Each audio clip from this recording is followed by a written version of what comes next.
Hi, everybody. Welcome to Cincinnati Software Craftsmanship.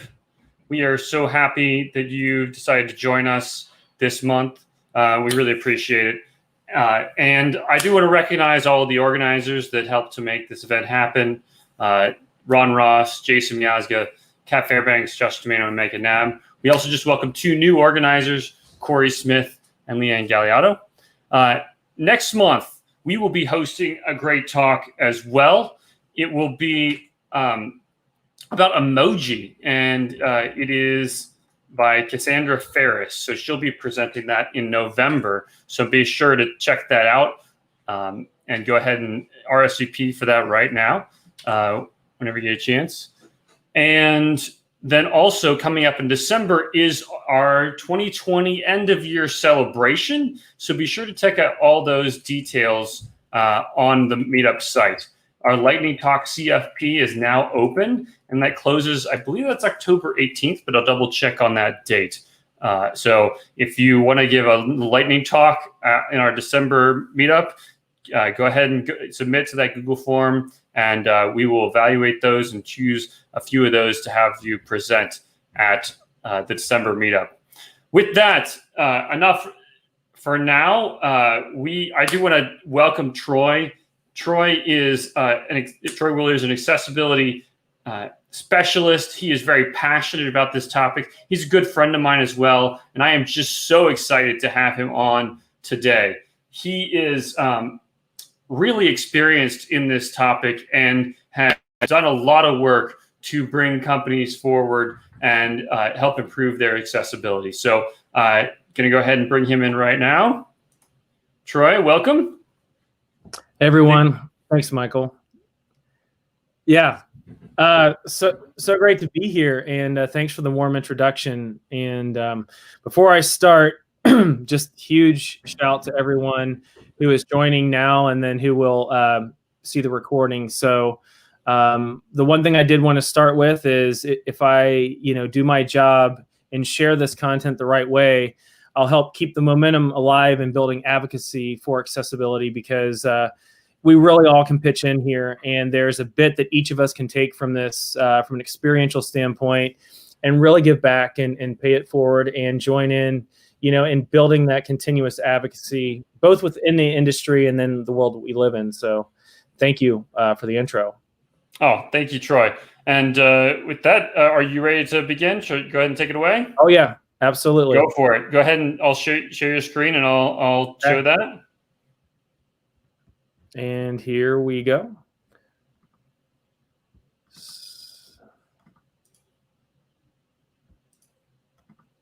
Are we in? We're good to go. Okay, so I was telling Michael, everyone, that I'll be in presentation mode because there's some features of this presentation. Michael, just to confirm, can you still see the presentation? I can, yes. Okay, so we will have time after the presentation as well for Q&A. If for whatever reason I don't get your comment in the moment, I definitely want to hear from you. So if I'm not getting it during the presentation, it's not for lack of love or interest or any of those things. I will follow up retroactively after the presentation. So no question will go unmarked and unanswered. So with that, let's go ahead and get into the presentation. So everyone who is here tuning in, I do present this deck. It varies. The subject matter never changes, but the data changes, right? Because every year a new batch of data, is released with regards to everything from browsers to what tools, our impaired community really leverage to engage with digital property. So the title of this is Prioritizing Accessibility. Compliance means inclusivity. And so for reference, you'll see a dotted line around this title. The dotted rectangle represents one key component of visual focus, which is, as you will see when I demo, when you're engaged with the screen reader, we want all key components of a screen to have some degree of visual focus. So in this case, on the actual title slide, I have a dotted line around the title. So a little preview of some things to come. But again, super excited to be here. And as we begin, I want to put you all in the persona of an impaired human being. In this case, we're going to start by looking at a screen that many of us may have had access to. It has probably changed a bit in recent months, but so you are an impaired human being, right? And you want to enjoy the same level of convenience that a non-impaired or non-sighted human being enjoys in your e-commerce experience. Okay, so you're coming to an Amazon site. Now, for me, when I look at this screen, it's clear as day. The content is crystal clear. The colors are vibrant. I can see everything. But whoa, what just happened? This is what happens when an impaired human being or someone who is a sighted user, meaning someone who has trouble seeing, is trying to look at a screen. It may be totally black. It may be completely non-existent in the peripheral vision of someone who is trying to engage with the website, right? So for most of us, this is the experience that we tune into. But for a growing number of our friends with impairments, this is what greets that segment of the population, right? So coming back to this experience in this screen, let's look at it from literally another lens. All of us will age, and all of us will begin to, unfortunately, lose a bit of our eyesight in time. And so as that happens, we experience regression. So it might not be an instance where the screen is going black, but the screen may take on another form, and it may be very difficult for us to see, right? So the key takeaways here, even early on in the presentation, are everyone deserves the same level of convenience, right, in terms of engaging with digital properties. So whether it's a screen that's blacked out or it's a screen that is blurred, the impacts of this are still the same. A growing number, and I'll get into numbers here shortly, a large number of our friends cannot experience the same level of convenience that a lot of us do when engaging with digital properties, right? So when looking at accessibility, okay, this is what I call a thing, a quote unquote thing in the industry. More and more people are interested in accessibility. Enterprises want to leverage subject matter experts for their expertise to come in and help get them on the right path. Well, I'm part of those conversations. And so I've worked for two very large enterprises, both Kroger and Procter & Gamble. And at both instances, I have to first take a step back, and I have to look at the organization and make sure that the organization is committed to doing the right things, to implementing accessibility remediation kind of into their practice and their way of doing things. But whether you're at an enterprise or you're just someone who has a passion for the subject matter, I would offer you a simple way to kind of break down this content, right? You want to look at context. Who are the users? Like who are the human beings who have a degree of impairment or impairments, and what are the tools that they leverage to at least to be able to do a simple thing such as click on a button on a website, or to hear a screen reader, or to hear something being read back to them so they can make a purchase, or they can click to another link on a website. And then finally, what does advocacy mean? How can each and every one of you be an advocate for accessibility, right? So when we get through the deck, that'll be the final piece that I close with. And I will task each of you, if I do my job, then each of you can walk away from this presentation feeling a bit deeper in that advocacy path for accessibility. So for context, you will hear me repeat this throughout the presentation, and please take this quote with you. We should never remind someone who is impaired that she or he are impaired. If so, we have failed. And I want to let this sink in for a minute. When I present this deck, and I've presented this all over the country and with many different audience groups, and this is a quote that circles back. When I was taught kind of the ropes of accessibility by someone who is an expert in this area while I was at Kroger, he repeatedly told me something along these lines. And basically, the takeaway was, if we're reminding a human being with an impairment that she or he has an impairment, we have failed, right? So no matter if we pass an accessibility test with an automated tool, we can high five all we want. But it's meaningless if someone's using a screen reader and can't enter content in a form field, right? So keep this quote with you, keep it alive and well, because I'll circle back to it in the presentation. Okay, so some quick facts, and there is a bit of we've got assumed knowledge in accessibility, which are the things that we think are true. And you may hear of some certain acronyms and terms. I want to bring some clarity first and foremost to those, because as part of that advocacy, I have to educate. Part of that education piece is making sure that everyone understands what are the parameters that we have to operate with. What are the legalities? What are the compliance measures that we have to follow through? So ADA is the Americans with Disabilities Act. So this was put into effect in 1990. So this is a legal document. Okay, this holds everyone accountable from a legal standpoint. But it is the web content accessibility guidelines that we must adhere to when we talk about things such as remediation and making digital properties accessible, right? The web content accessibility guidelines are a growing number of principles and standards that follow and adhere to the Americans with Disabilities Act, but they are composed and compiled by industry leaders in this space.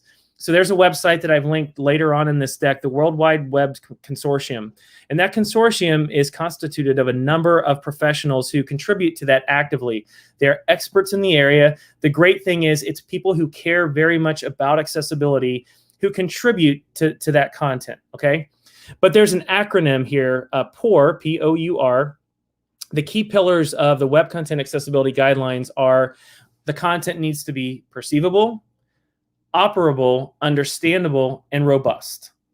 And in the work that I've done from my perspective in making sure that big websites, by virtue of websites accessed by millions of customers and human beings, perceivable, operable, and understandable are really the key pillars within that group, okay?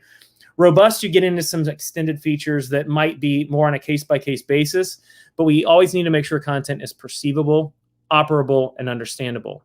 Okay, some of these other links, I've got these in the deck so that you can take a deeper dive, such as the Individuals with Disabilities Education Act, the International Association of Accessibility Professionals. There are a number of groups that you can join, that you can be part of the conversation. Again, I've got deeper links to that later in the deck. I do want to talk for a second about levels of compliance. So if you get involved with any sort of accessibility work or even follow the conversation, you'll hear at the very least AA and possibly AAA. And what I like to do is just present an example of what AA compliance means. So AA compliance, it's not a battery. It's actually the industry standard of compliance that we need to strive and adhere to. And as I referenced on the previous screen, the Web Content Accessibility Guidelines dive very deeply into this. And nearly all of those guidelines strive to get to AA compliance.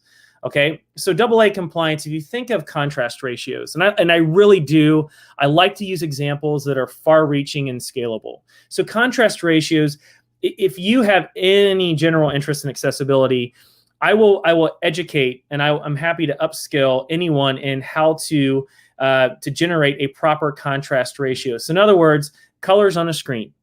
Are those colors viewable by someone with a visual impairment, right?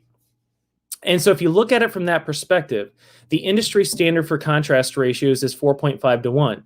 So I'm going to demo later in this presentation how you can get there. But just for context, AA standards are the standards that we adhere to. Single A standards are typically kind of your baseline. Make sure that text is somewhat scalable. Make sure that images are somewhat visible, but they might not be visible to all. AA compliance measures ensure that content is accessible to all. And so there are different metrics associated with different components. But to weave that all into one example, again, I like to revert back to contrast ratios because these are measures that everyone can check. Another example is to make sure that text is scalable to 200%. A lot of text and code is by default going to be scalable to 200%. But if your text, let's say if I try to zoom in on a screen, it might not zoom in fully to that double size. Well, that might hit that single A level of compliance, but that's not going to get me to AA. AA is that industry standard. AAA, I would say at this point, is aspirational. So if you're hitting AAA compliance, you're dealing with contrast ratios that are pretty close to like black and white, okay? But AA is the industry standard for compliance. So throughout this deck, you're going to see some green screens. Green screens are going to be time to pause and reflect and take some notes. So test tip number 1, right, for everyone, please know your audience. Dive into the research on accessibility cases, impairments, and available survey data. And I'm going to dive in a little more deeply into that now. So when I began this work nearly 4 years ago, I visited the Wright State University Disability Services Center in Kettering, Ohio. And so this group, or this function of Wright State University, is one of the preeminent groups that focuses on accessibility in the country. So they have an entire program dedicated to educating students with impairments and also educating any students who want to learn how to engage with accessibility. So how to test, how to assist, and things of that nature. The director of this program, I was fortunate to meet with him in September of 2017. At the time that I connected with this gentleman, I kept using the word disability. And he politely interrupted me in the midst of my diatribe. And he said, "Troy, you have to stop using the word disability." And he clearly distinguished the difference between impairment and disability. And this is a gentleman who sat in an electronic wheelchair, but was a director of a very successful program.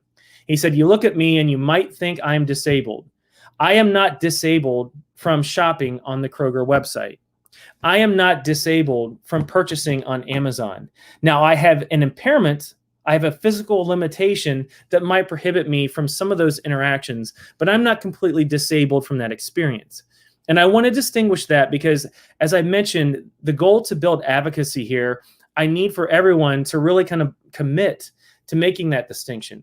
A disability means to be completely, really shut off from an experience. Okay, an impairment means you may have something prohibiting you from doing a part of this act or fulfilling that act.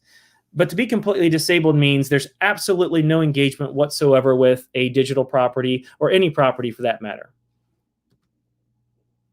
So there are 4 impairment types, and I've got these broken down into percentages that we really focus on because these are the impairments that surface most frequently in everything from surveys to the percentages of users engaged in shopping on websites and engaging with interactive experiences. So visually, auditory, motor, and cognitive impairments make up the crux of that audience.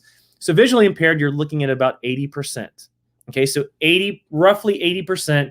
Those numbers fluctuate. It could be 81, 82, but just north of 80% of all impaired human beings are visually impaired. Roughly 10% make up the auditory, and then the other 10% is split between motor and cognitive. So visually impaired constitutes blindness, low vision, or color blindness. And then I'll surface the rest of these throughout the presentation, but I'll just give a second here so you all can kind of take a closer look at this slide.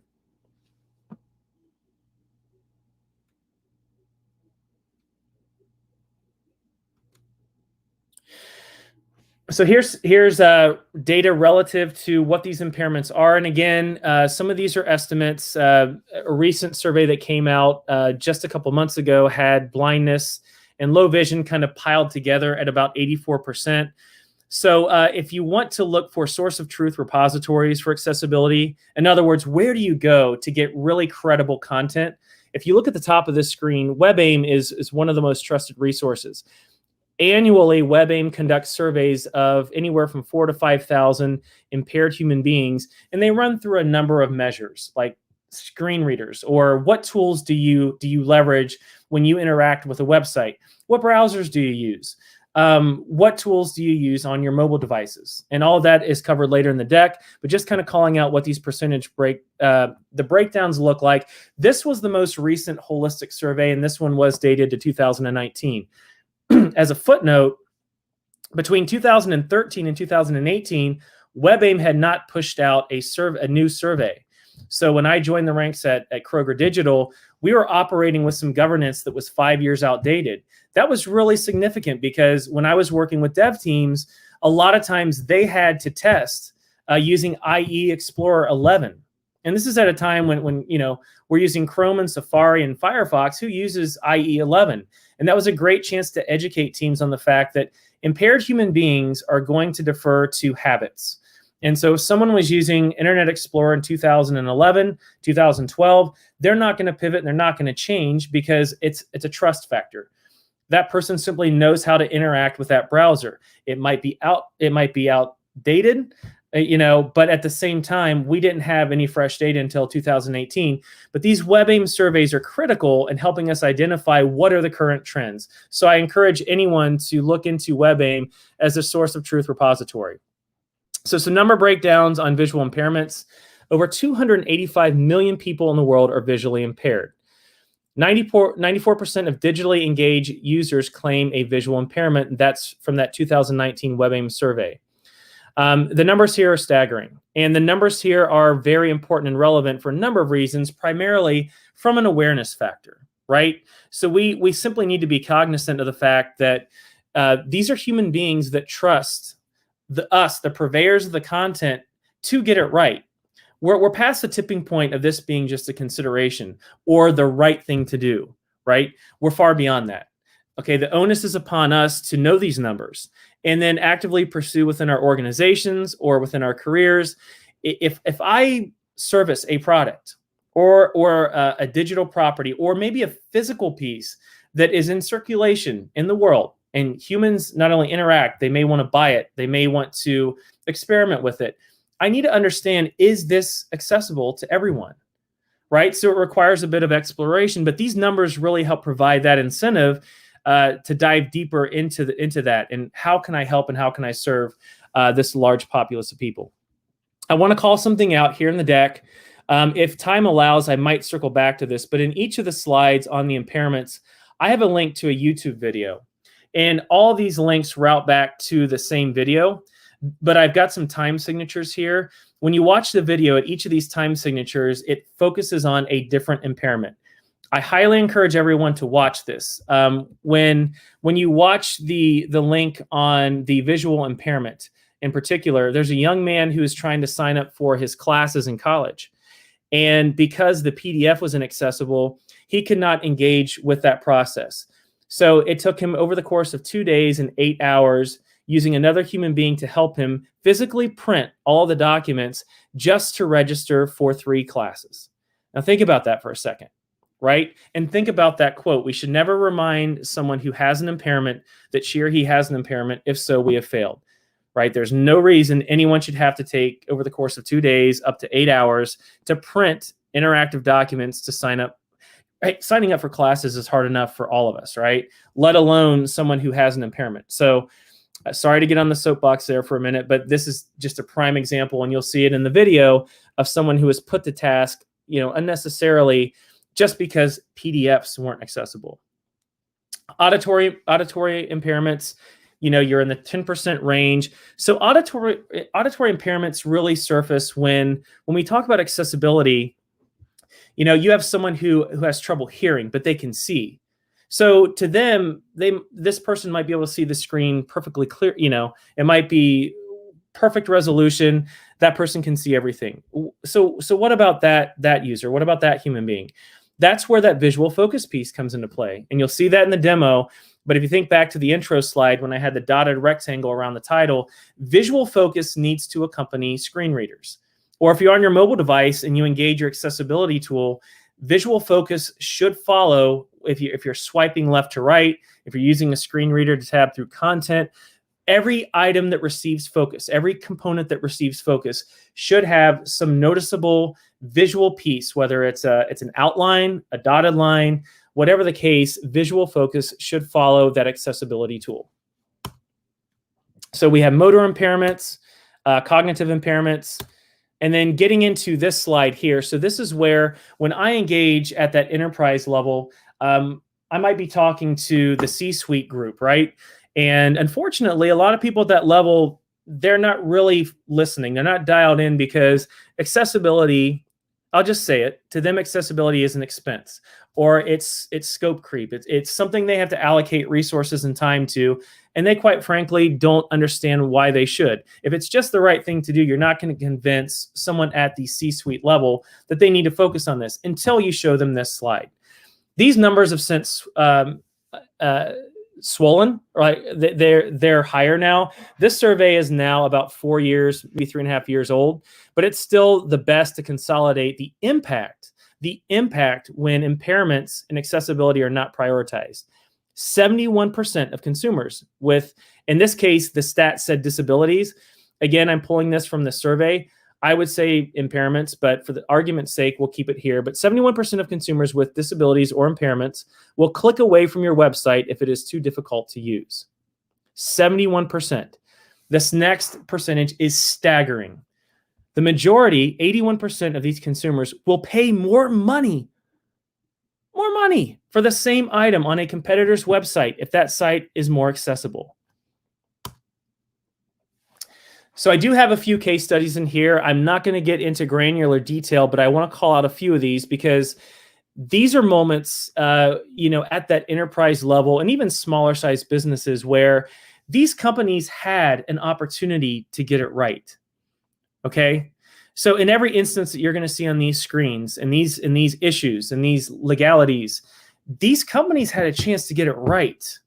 Okay. And the last one that I share with you, it is really appalling at how some enterprise level companies treat this, because if someone issues you a formal complaint, so if you're a large enterprise, if you receive a formal complaint letter or email along the lines of accessibility, the rule of thumb is that company has 48 hours to respond.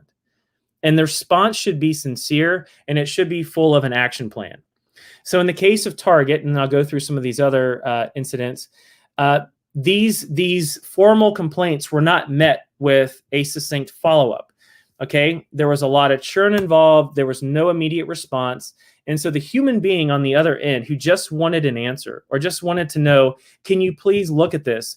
That human being was left kind of, out there in the nether wondering, are they going to do anything about this? So some people are going to say, this isn't worth the effort. I'm just going to disengage. Well, that's a failure, as we now know. But other people are going to say, you know what? This isn't right. So I'm going to seek legal, a legal representation in the matter. I might also seek experts in this area to test these areas that I'm experiencing to see, what can be done about this? Like, what can be done to remediate these issues? Which gets me to this case study. And I've actually linked all of the documentation of this particular case study, but this was GNC, and this was 2018. I just want to take a moment to acknowledge this is a complete failure in terms of how a company responds to a human being who politely reached out with a relatively polite email saying, I cannot buy a product on your website. So this gentleman simply submitted his case, a letter saying, I cannot purchase, I just wanted to buy this product. Couldn't do it. This company assigned an IT executive, and his name is here, it's also in the case study, to handle this. And so the IT executive simply ran an automated report, and I'll get into the pros and cons of automated testing, don't worry. But he ran an automated tool and found, and according to him, no errors on the website. My friends, that's impossible. That's a non-starter right there. But it gets better. So the gentleman responded to Mr. Gomez and said there were no known accessibility issues. Mr. Gomez then hired a third-party vendor to perform an audit. The vendor used the tool JAWS. JAWS is one of the leading screen reader tools. And that vendor generated a report, and they found a number of issues. Okay, so when that document was presented back to GNC, the gentleman also sought legal counsel. So a lawyer was involved. This case was settled for, I believe, just north of $8 million. If the company would have just responded to this gentleman with sincerity and said, we hear you, we will actually seek consultation, which is easy to do in this world. We will seek legal consultation or a subject matter expert. We will handle this. We will get back to you in a timely fashion. Mr. Gomez probably would have been okay, but they didn't. So these are the consequences of not placing the proper emphasis, knowing how to handle it, and just from a general standpoint, just responding to a human being with an impairment. Okay, so let's get into the tools. All right, so with the tools for accessibility, there's kind of the dividing line here, okay? Automated and the tools that anyone can kind of plug in a browser and run, or you can run a report, those are automated tools. But the other side of that is subjective analysis. Okay. And so subjective analysis means using the tools that human beings with impairments actually use. Okay. And I'll make that distinction here in a second. Before we do, we've got another green screen. We know it's something important that Troy wants you to take note of. Again, in that situation of the case study that I shared, the key takeaway here is accessibility issues are important. But what's more important is how to properly respond to them. If the company that you work for, if you catch wind, and you probably won't unless you're on the legal or compliance team, but if you catch wind of an accessibility issue, and my friends at Kroger are really the champions in the industry of this, but if you catch wind of an accessibility issue, or you just think there might be an issue, please reach out to someone within your organization if that's available, or someone in the industry like myself that has knowledge in this space. Because that person can advise you at the very least, at the foundational level, here's how you should respond to that.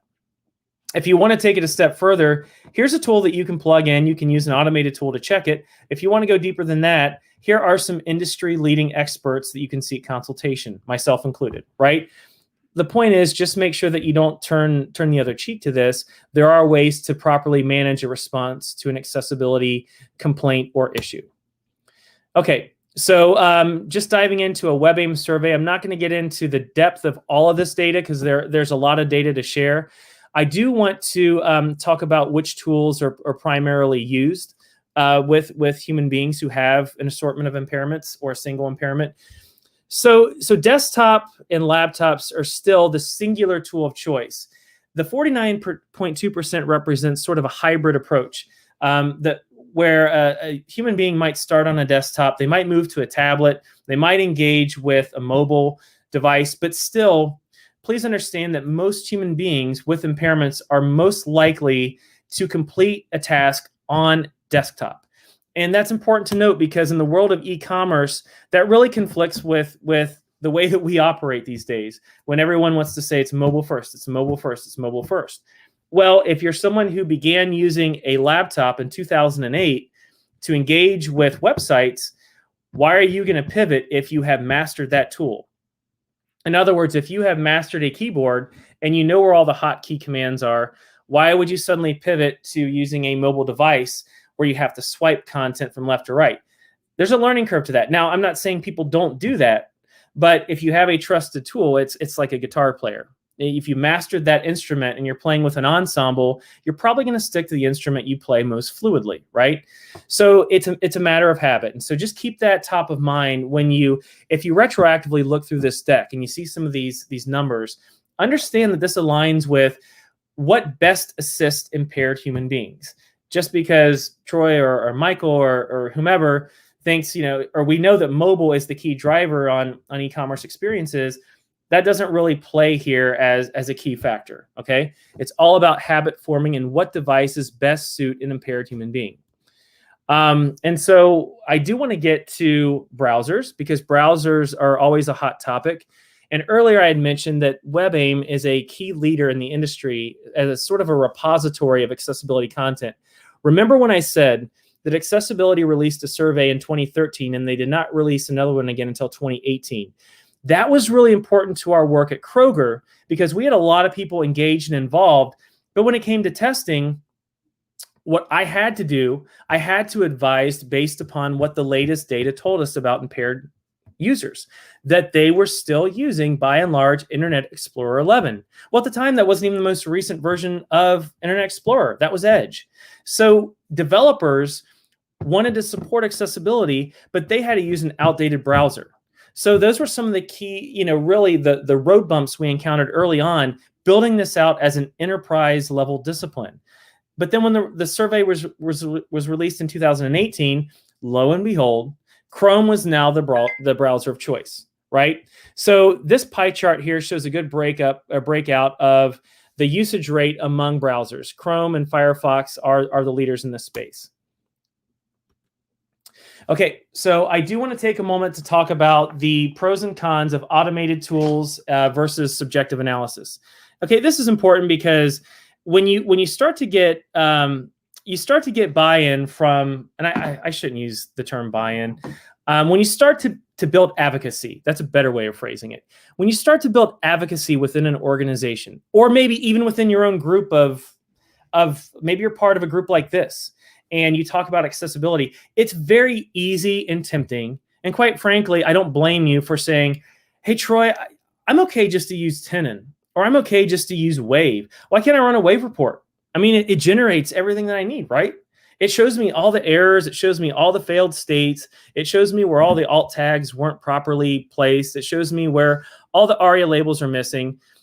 I get all that. So why can't I just use an automated tool? So what I want to make clear distinction on here is there are pros and cons to using automated tools. And I do have a robust list of what all those tools are. But automated tools, and a good example of that is Wave.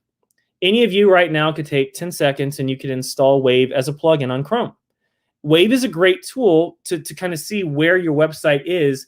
It's kind of a quick scrape, right? To see where are the alt tag fails, where are the contrast ratio fails. That's all. That's fine. That's good for Josh. That's good for Troy. That's good for us who are on the other end of it, because that's good for us to know. However, we're not the key cog in this machine. The key cog in this machine is the end user. Okay, impaired human beings are not using Wave. I'm sorry, they just aren't, because they're not going to use an automated tool that produces a screen readout, because that readout itself needs a screen reader to read it, if that makes any sense. Okay, and we'll see that here shortly in the demo. But I just want to call it out. I'll give the group more time retroactively to look through the deck and look at that pros and cons list, because again, I'm not anti-automated tools. They're great for general learnings. And in fact, automated tools are really good when you get into subjective sort of funnels of testing. One great example is there's a tool known as PEAT, P-E-A-T, which is a photosensitive epilepsy analysis tool. That is an instance where an automated tool is probably the best to not only test, but to support users who have a condition of that measure, right? So this is a robust list of automated tools. This is usually one of those slides that people, take the screen capture or really come back to in this deck, because a lot of companies, and this is by no means just a my authorization thing. I sought consultation from some of the industry leaders. A lot of hours were spent into the research to really put together this list. But please leverage this list and look it through and see if in your organization, or number one, if you've heard of any of these tools. Number two, are any of these tools being leveraged in your organization? Okay, dig in on this list. I'm happy to continue that conversation about some of these tools that you may find of interest. I'm happy to further the conversation if you have any feedback on any of these tools. Okay, because some developers that I've worked with have really gone deep into a list like this, and they've tested with a lot of these. So I'm always happy to hear what anyone thinks of some of these tools. Okay, so as I mentioned earlier, Wave is a Google plugin, and if you run a Wave report, first of all, if you install the plugin, this is copacetic and works with Google Chrome. So you'll see the Wave icon, this green circle in the top right corner of your browser. If you click on it, it runs a very quick report, and this screen is a little dated. They've cleaned up the UX a bit here. But the key takeaway here is it generates a list of errors, alerts, features, structural elements, and so forth. So during my time at Kroger, at one point in time, some of you listening may recall this. There was a time where Wave was advised as the tool of choice. That certainly wasn't my recommendation. And it's not just a one enterprise thing. This happens at a lot of companies. Leadership will gravitate towards automated tools because they're inexpensive. A lot of them are free, and anyone can use them. I love my 8-year-old son. He's a super sweet little guy, but my 8-year-old son could run a Wave report. Okay? It's a plugin. Using an automated tool, as I said earlier, it's a great start. It's great to get this kind of analysis on a screen to know where your alt text misses are, where empty links are. But honestly, these are a lot of issues that if I'm a developer and my list of priorities and the things that I have to get done, yeah, I'll get to the alt tags, Troy, or I'll get to the alt tags product manager. I will do that before deployment. I always do. Like this Wave report, if this is interpreted or put in the wrong hands, it can be widely misinterpreted. And so I always suggest leverage automated tools, but they should not be the key determining factors of the status of your website. Okay, this might be the singular most important stat. Automated tools report 25 to 35% of all errors. The other 2/3 of issues are subjective, requiring screen reader tools such as JAWS and NVDA to capture the true customer-facing errors or fails. All right? Please let this sink in. So if your practice or your inquiries around accessibility rely upon automated tools, you're basically getting the output that those of us without those impairments, all of us can look at that and say, oh, wow, okay, this is good data for me to have. But John Smith over here, who might be partially blind, he does not need any of that information. He needs to use a screen reader to just engage with a website. He needs to use a screen reader to tab through content. That content that he's tabbing through has to have behavioral aspects. If you tab from a form field to a form field, those form fields should have an auditory beep. An automated tool is not going to catch that. This is all completely subjective and behavioral. It's a behavioral-based analysis. And that's why screen readers and tools of the like are so incredibly important. So this pie chart is significant because in 2019, for the first time, NVDA and JAWS were basically even, okay? Thank God this isn't a political poll. We've seen enough of those. But it is very important to note that NVDA and JAWS are now kind of at a dead heat within the usage rate. That's significant because as some of you may know, JAWS comes with a price tag. Okay, at a business enterprise level, at the very least, it costs $1,000.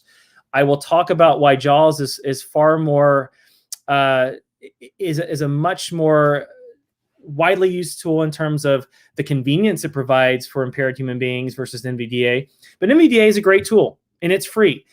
Both of these tools, though, you can only use with PCs. This goes back to habit forming and years and years and years and years ago when these tools were introduced. They were introduced on PCs, not on Macs.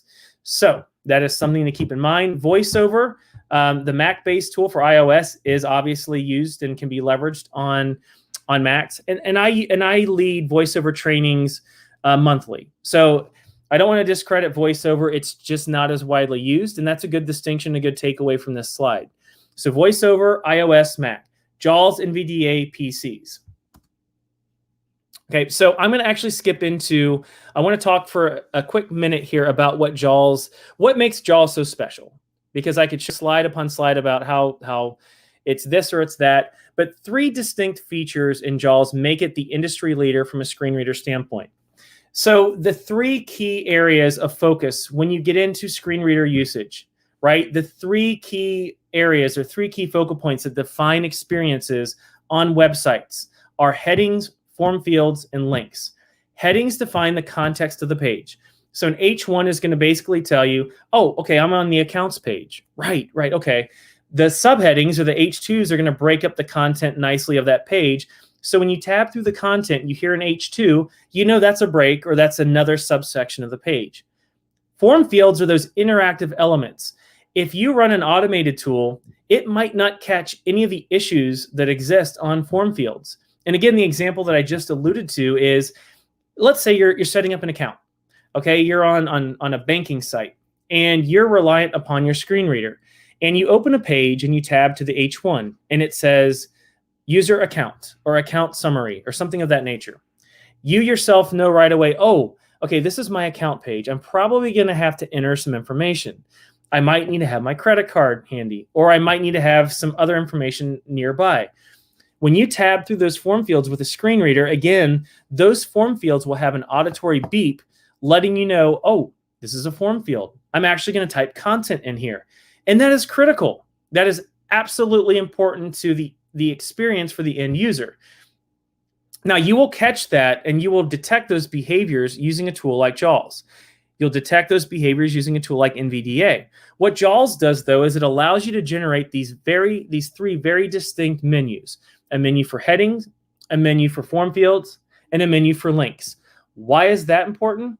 This all comes full circle now. So earlier I talked about how some of these tools provide that level of convenience that many of us listening tonight experience when we interact with digital properties or websites, right? A tool like JAWS, within 5 seconds, it can allow an impaired user to just generate a list only of form fields. And that's significant because she or he can then tab through those form fields quickly without having to tab through every single component on that screen.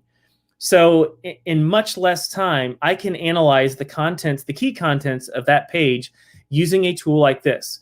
And this was super impactful for me to actually visit on campus at Wright State University, where I watched impaired human beings use JAWS and use NVDA and use some of these other, and even some of the physical tools. JAWS was the tool universally that was championed by all of these human beings. Within seconds, someone who is blind or someone who has an auditory impairment could get to the content within seconds using these very menus that you see before you. Again, NVDA is great. NVDA has hotkeys that can allow you to kind of expedite that analysis. But at the same time, it's nice to have these really robust features where you can just click through some of the desired components that you want to interact with: headings, form fields, and links. This is another example of what this looks like when you engage with JAWS. It populates it's more of a modal type effect, and it allows you to, you can kind of see here that you can go deep. You can dive through H1 headings, H2, and so forth. So the summary here on JAWS, again, is JAWS is still the preeminent tool in parallel with NVDA, because both of these tools allow human beings to experience the same level of convenience that non-impaired users get to experience. Okay, so with that, I'm going to pause, and I have a couple of videos that I want to show you. Each of these lasts in total about 1 minute, and you might want to turn your volume up so that you can hear these. Okay, so both screens, I am using JAWS to analyze both of these screens. Now, I want to preface this with both of these screens all of the issues have been remediated. All right, so these screens are dated now at about 3 years. So ironically, this is the wine site. So these pages have aged as good as I guess wine would age, right? But so you're going to see a failed state and then a success state with regards to accessibility. So let's look at this first screen. Again, please turn your volume up. Record link. Delivery vertical bar link. Ship link. Customer service link. Banner region. Main menu navigation region. Kroger wine link graphic. Shop by wine type link.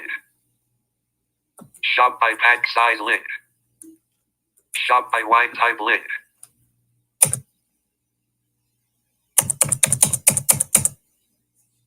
Shop by pack size link.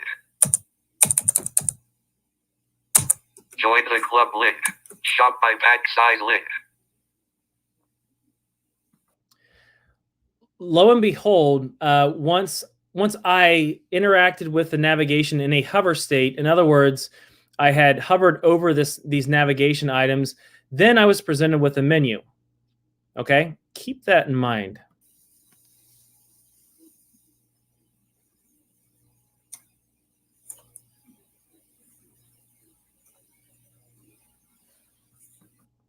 Okay, now we're going to jump to a second video, and then I'm going to come back to this one just to ask really a couple rhetorical questions. Skip, submenu, delivery link, ship link, submenu, gift cards list link, weekly, digital, help, Kroger logo link graphic, search region, search edit, what are you look, search button. Shopping at Union Marketplace. Click make a reservation for your online order today, March 19th, from 8 a.m. to 9 a.m. Submenu, shop department, same page link collapse menu. Same page link collapse menu, shop department. Submenu list of 20 items, nesting level 1. List. Submenu, spring shop, shop departments, submenu, spring shop link. Shop departments, same page link expanded menu, shop departments, collapsed. Savings and rewards, same page link collapsed menu. Shop brand, same page link collapsed menu. Discover same page link. Okay, so again, take note of what you saw primarily up collapsed here. Menu, same page link. In the primary navigation. Okay. So as mentioned earlier, I'm using the screen reader tool. I'm using JAWS here. Okay. Visual focus accompanies me whenever I tab through the content. And then whenever I do tab to a component, I'm given very specific instructions. So collapse link, menu of X number of items. So the screen reader is telling me that this is a collapsed menu, which means I can expand it. So when I hit enter, it expands into this robust menu. In many instances, JAWS will tell you, it'll say list of, and it'll tell you how many items. This is very, very critical and important. And it was to the work that we did at the time, because at one point, the primary navigation was inaccessible. So we were able to get it to a point of being accessible by making sure that both visual and auditory focus were captured. Now, going back to the previous screen. Shop by pack size link. Shop by wine type link.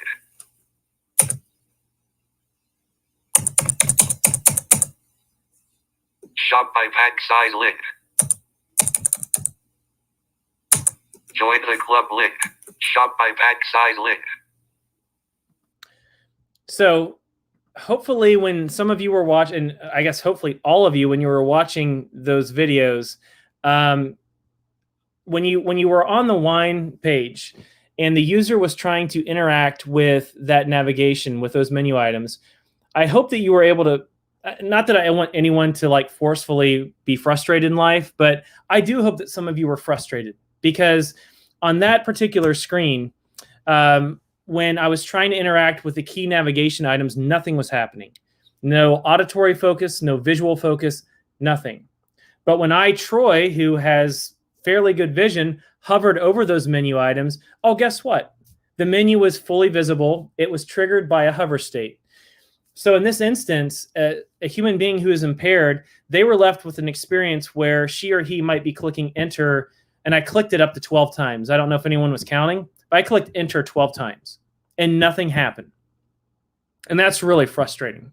So that is an example, and that's really everyone listening. That's why we do this, because no one should have to experience that. No one should be stuck to be reminded, oh, that's right. Yeah, I have an impairment. And so therefore, I'm out of luck. I can't buy anything on this website. So I'm going to abandon this website, and I'm probably going to go somewhere else that makes, I might pay more money, but I'm happy to do that because they're at least meeting me at a point where I can shop on their website. Okay? So that's the key takeaway with regards to the demo. I do want to respect our time. I have some good content here to share on mobile accessibility, but I can keep this super high level for two reasons. Number one is phones are built with accessibility tools already as part of the settings and part of the overall toolkit, right? And credit goes to Apple because Apple placed an emphasis on accessibility from the start. So in this deck, I have a list of callouts. So when you actually test on mobile devices, which users do, we can't negate the 20% of human beings that do engage digitally on mobile devices. The law of the land, the habits are a bit different, because instead of using a screen reader and clicking a tab button, you're swiping left to right through content. And so in this deck, I've got a number of tools that you can use, whether you're using an iPhone or an Android. There's some good tools and recommendations here on how to engage with those tools. And there's a good breakout of which tools are most commonly used. Please take a deeper look at that. And I've got some additional breakouts on how you can use some of these tools and screen captures, things of that nature. So this test tip here is just get on your phones and go into the accessibility mode. Use the accessibility tool, whether it's VoiceOver or TalkBack, and try to use it. There's no better learning curve than any of you going on your phone and clicking on your accessibility tool and trying to navigate through your phone, let alone a particular app. I encourage you all to try it, because that's going to flip the persona. It's going to put you firmly entrenched in the persona of an impaired human being. And now you, the non-impaired user, you have to use the tool. You have to navigate through the content by swiping. It's a different ballgame. It takes some time to learn it, but it does put you, this is another case point where I can put you in the perspective of an impaired human being. Okay, and then finally, we talk about contrast ratios. There are a number of ways to check this, but this is significant because as a UX lead, let's say I'm working on a seasonal campaign and now we're in the fall, and the brand manager says, Troy, we want to push out this Halloween pumpkin hero image and we love it. We're going to use it. Case closed. Well, I can say, no, not case closed. I'm going to run this orange color through a contrast checker and see what the contrast ratio is. And so if you think all the way back to the beginning of this presentation, I was talking about levels of compliance, AA, AAA. So when I run this color through a contrast checker, I realize that the contrast ratio is 2.78. Well, the industry standard to get to AA compliance is 4.51. So what I can do is go back to that brand team as an advocate, and I can say, well, we can't deploy this. It's inaccessible. And then they really can't pivot at that point. If a brand manager or someone is going to pivot and say, no, we're going to push this through, then I will tell them, then you're running a high degree of risk here because you could be taken to court. So anyways, contrast ratios, there are a couple tools here. One is on WebAIM, one is the contrastratio.com checker. They're both great and easy to use. I highly encourage anyone to try to use these tools. So the only prerequisite is you're going to need some hex values to play with. So if you don't know how to go to inspect mode on a computer screen, or you're not a Photoshop user, you are going to want to find a couple of colors that you can plug into these tools. So if you're not sure what a hex value is, just reach out to any one of your developer friends or designer friends, and I'm sure they'll be happy to tell you. Okay, there's a tools cheat sheet screen here for quick reference for a wrap-up of the tools that I've talked about. And then when it comes down to advocacy, in closing, I really want to hit upon this as my ask of all of you, okay? There are different use cases for accessibility advocacy. At the enterprise level, we talk about it being, it's a risk mitigation piece. It's beyond the right thing to do. You're going to save millions of dollars. You're going to save abandonment of customers, but you have to prioritize it because when I present to that group, I need them to understand by turning an eye to this, you're running the risk of losing, in some cases, it could be millions of customers, right? You could also be sued. You could be taken to court. For UX designers and developers, I've given you a wide range and a full toolkit here in this deck, which will be available to you to get started. You can start using those automated tools. Again, there's nothing wrong with that. But to really get immersed in the perspective of the user, you have to go deeper. You have to engage with an expert or reach out to someone who is using JAWS, who is using NVDA. Please get feedback from them. Please dive into any online learnings. If you have a PC, download NVDA, okay? Leverage WebAIM. Leverage the World Wide Web Consortium, ww3.com. Dig deeper. I mean, that's the best advice I can give you if you're looking to dive more deeply into this. There are some other cool tools that I put in here at the end. I mean, there's a growing list of tools that you can use that they're helping with specific use cases. I mean, some of these might be a little dated now too, but just Google accessibility tools, and it's really broken down into case by case. The encouraging thing here is the investment in accessibility testing and tools is higher than it's ever been. So just take a look there. One of the True Telling surveys, though, as I just said that, in 2019, a WebAIM survey said that over 60% of participants felt no accessibility improvements have been made in the past year. So what that tells us again is you and I and all of us can sit here and high-five each other. If we're using these tools, we're starting to invest in it, that's great. But to the actual users, the noticeable improvements, we're still a long way off. We are still a long way off. So that's why, from my perspective, I really do have to drive advocacy, okay? So the three nevers of accessibility: never break context. So if a user's on a screen and they click on a button and something changes on the screen, if that's not announced, that's a change of context. If that's broken and the user doesn't know about it, that's one of the three nevers of accessibility. Never trap the user in a particular area. If someone is clicking on a radio button and this has happened before, I've tested this, and they can't click out of a particular radio button, they're trapped, that's one of the three nevers. What about prohibit the user from engaging with the experience? I showed you all a demo involving the primary navigation. If a user can't engage in the primary navigation on a website, that's like you and I standing in front of the house, and I can see it, and I can show you the door, and you're telling me I don't even know that a house is there. That's what that looks like. So those are the three nevers. Okay, and then in closing, we should never remind someone who is impaired that she or he are impaired. If so, we have failed. All right, and then I close out here with, once again, some of the key resources that you can look into for further learning. Please do leverage those, and I encourage you all to join the cause. And I am here and happy to engage in conversation and share my knowledge with the rest of the group. And a fire alarm has just gone off in the house here. How appropriate. So I'm going to go ahead and I'm going to mute myself temporarily. Cool. All right. Thank you so much, Troy. That was fantastic.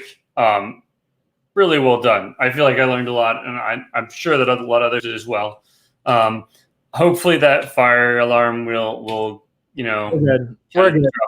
Okay. I mean, cool. It's heightened effect for the sake of closing with a bang in this case. Right. So I do want to open it up for questions. Yeah. If you have any questions for Troy, you can drop it in the chat right now. And is there anything in particular that you're working with that you have questions about that you want to learn? Definitely. I can still. You want me to remove your share from the? I'll just drop that out right now. Yeah, sure. Cool. So if anybody wants to drop it, we'll wait a minute to see if anybody has anything to drop in the chat.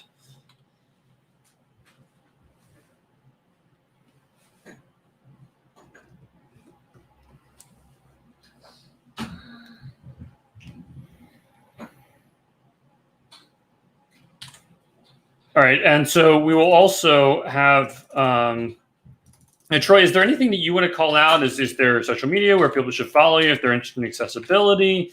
Is there other things that, Yeah, for sure. So that last screen in the deck, if anyone wants to just kind of take the baton and move forward with your own learnings, that last slide in the deck encapsulates kind of, these are the next immediate items that you can click, you can follow. WebAIM is key.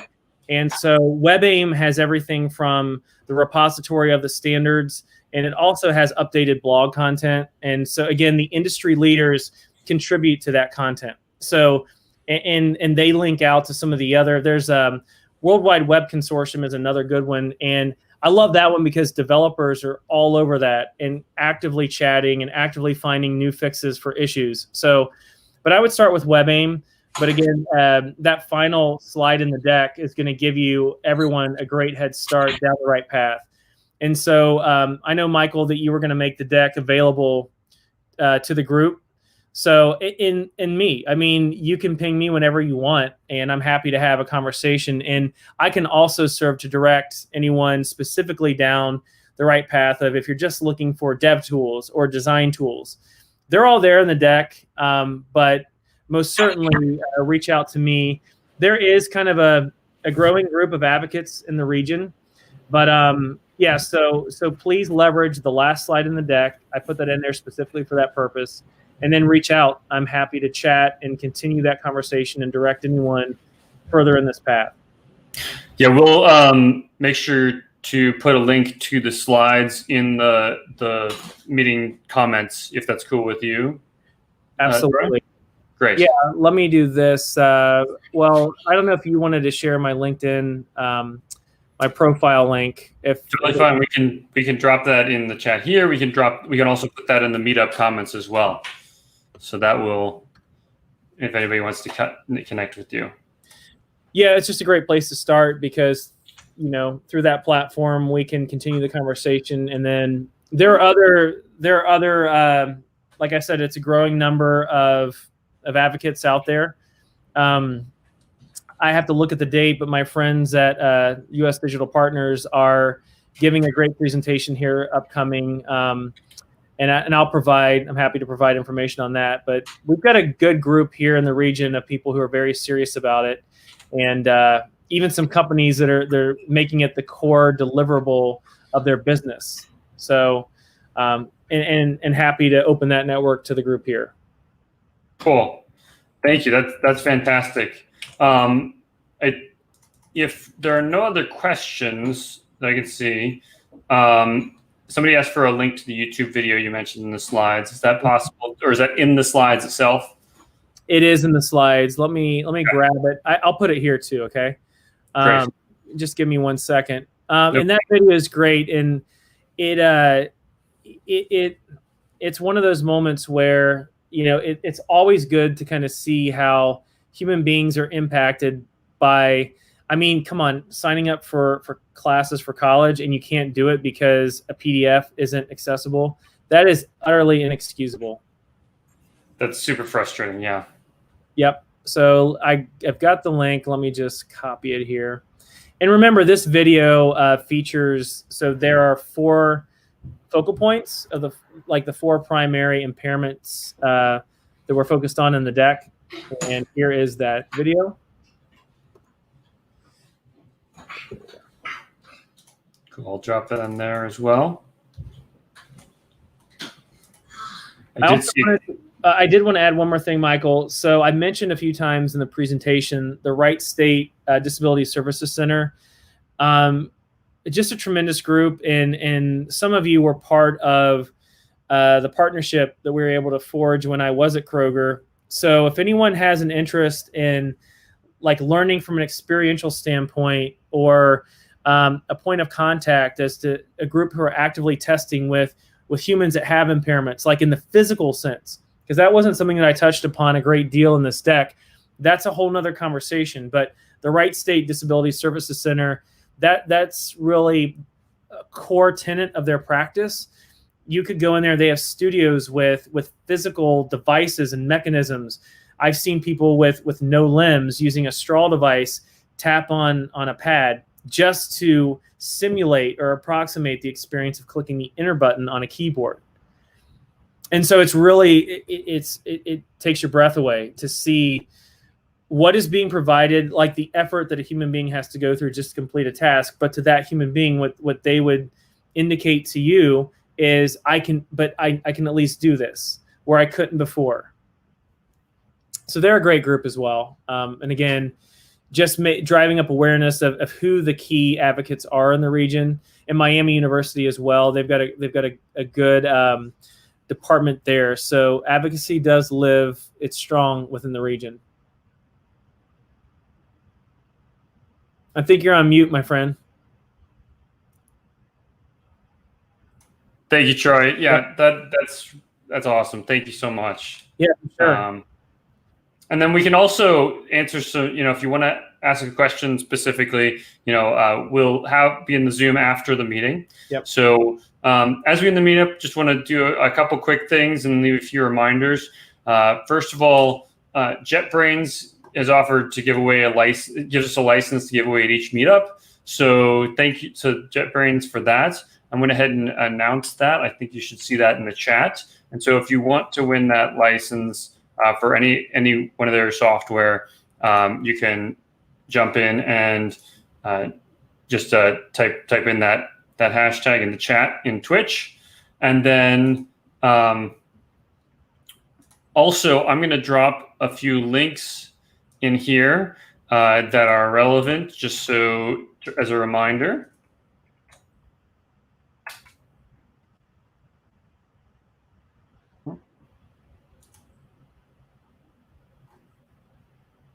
Just a moment here. It seems to be having some trouble actually sending that. So first of all is our November meetup. It's the emoji and visual-based communication in a text-based world. So that's our November meetup right there. And then our December end of year celebration is going to be a great event. I really hope that you'll join us for that. And I'll also submit a lightning talk if you are interested in doing that. I think that would be fantastic. And oh shoot, that came through really oddly. And then finally, for after the stream, we're going to be doing a Zoom meeting, and we hope that you'll join us for that. So I'll drop that link in there as well. So feel free to join us there. And I'm going to go ahead and draw the winner for that license. If everybody's got their drawing in.